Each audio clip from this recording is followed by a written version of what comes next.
aujourd'hui, vous le savez, la région dépense 1 milliard d'euros par an. 1 milliard d'euros par an dans les investissements transport. Et effectivement, dans ce cadre, nous avons consacré 1 million, c'est-à-dire 1 pour 1000, à une expérimentation mondiale qui va avoir lieu dans le cadre des Jeux olympiques et paralympiques et qui s'appelle le volocoptère. Alors, cette innovation, c'est vrai, on pourrait ne pas la faire en Île-de-France. Mais la vérité, c'est que ces taxis volants électriques silencieux et non polluants vont se multiplier dans le ciel du monde entier et pour une simple raison, c'est que c'est un transport silencieux et non polluant. Silencieux, beaucoup moins bruyant évidemment qu'un hélicoptère, brille beaucoup.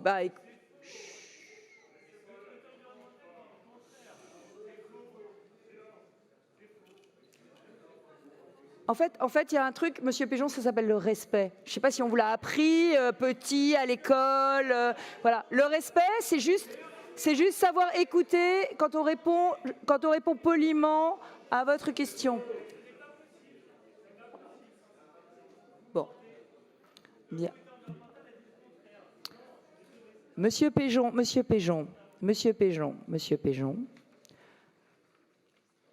Enfin, ouvrez les yeux.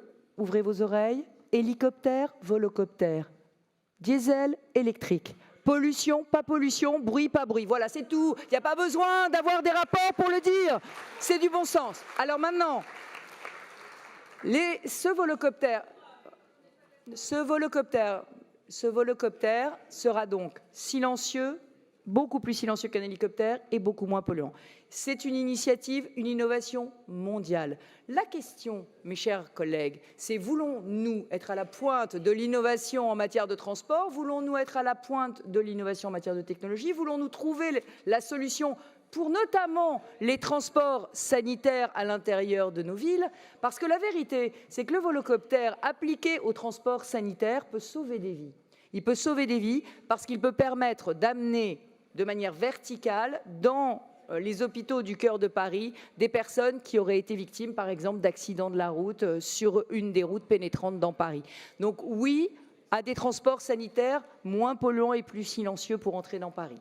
Quant à la question de la desserte des aéroports, puisque c'est le deuxième cas d'usage de ce volocoptère, l'objectif des promoteurs de ce projet, contrairement à ce que vous avez dit, c'est pas de faire un taxi volant, c'est de faire une navette volante avec 6 à 8 personnes dedans. 6 à 8 personnes qui paieraient pour un vol le même prix qu'un taxi qui se rend à l'aéroport.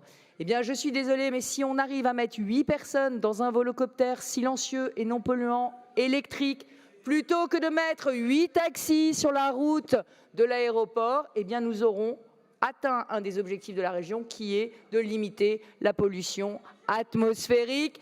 Donc, moi, je vous invite, mes chers amis, à aller plutôt dans le sens de l'innovation, à aller dans le sens de l'expérimentation, à aller regarder ce qui se fait dans les autres pays et à cesser d'être tout le temps et en permanence obnubilé par la décroissance, par l'être contre tout ce qui est pour et par le fait de ne jamais vouloir innover. Nous ne partageons pas du tout la même vision du monde.